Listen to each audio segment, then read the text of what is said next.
Shalom. All right, what's up? I got this guy speaking a little truth, man, in the media, on the news of all places. A little truth about melanated people. A little truth about what's going on in this world. Um, I seen today, man, that they gave the Nobel Prize, right, to the World Food Bank Service or some bullshit. Man, you know what? I'm sure people like us know that Hayah made this beautiful world for us to live on the earth and to bring forth our own food, and that we don't need any kind of artificial systems to make that happen. So the fact that they gave this peace prize, so-called peace prize, to this global entity, corporate entity, is just simply propaganda. We see it for what it is. Um, so seeing this gentleman that was right after that segment about the Nobel winners this year, and how ridiculous. Bitter for sweet. That I say this every day now. Bitter for sweet. I see it everywhere. I see it in my own life. Biblical prophecies are really living out these days, man. I ask my wife. I be saying it every day. Bitter for sweet, because how else she make sense of this shit? They're gonna sit back and give themselves a pat on the back. How many people in this world are about to go hungry with everything that's going on? And you want to tell me that they're gonna give them a fucking award? Bro, they haven't done a motherfucking thing. People are fucking starving, right? People right here in this country. All right, so here's this guy. We're going to go with this. He's going to talk about Africa. He's going to give a little truth about Africa. Here we go. Let me make sure it's recording. Okay, still recording. Here we go.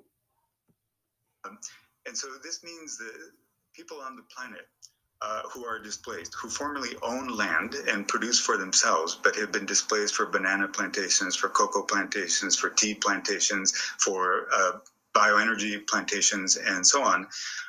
These are populations of people that do not have the political power, often don't enjoy the support of their own governments in order to assure their food sovereignty and their own well-being. Prime example of this is the continent of Africa. The majority of us are accustomed to grab for a stereotypical image of somebody suffering from hunger. I know he wanted to say, he called it stereotypical image, right? But I know that he wanted to say that we are being led to believe these things about Africa and Africans. By going on to the internet and finding images of desperate people on the African continent, we're conditioned by those images to think of the continent as a basket case when it comes to economic development and to agricultural production. The continent of Africa not only could feed itself, it is currently producing more calories than needed to feed its own population. Just one country, Sudan, could be a breadbasket for the entire continent. But what is actually occurring is that governments are making land lease deals with foreign companies or other nations, namely China, so that the production of Africa is literally appropriated to meet the needs of other countries that have the capital to compete for that land and for the production of that land against the interests of native Africans. And so this is just another example of the people, living entities, natural creations of Hayah being sold out by who corporations? Is it a company that sells food? Is it a pharmaceutical company? Is it a fucking state? These are all corporations, and they simply act against the people, and it's very, very sad. People that support these corporations are so it's just very sad. I've been looking at this stuff for years, man, about voting and this political stuff, and people don't even know. And I'm gonna talk about Americans, right? Americans don't even know what's good for them anymore. They're constantly being fed something on the news and then go, "Oh, okay, that's what's good for me." Anyway, don't get me started on that shit. Here we go.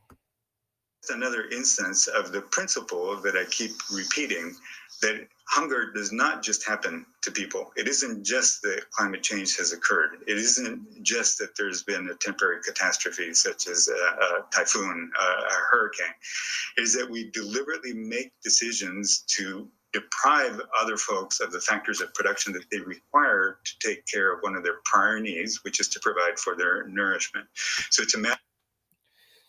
Yeah, I just seen this guy, man, and I just said, wow, he's actually telling the freaking truth, man. You know, it's not very often that we see this. Um, so anyway, I think we're gonna go ahead and end it there. Shalom.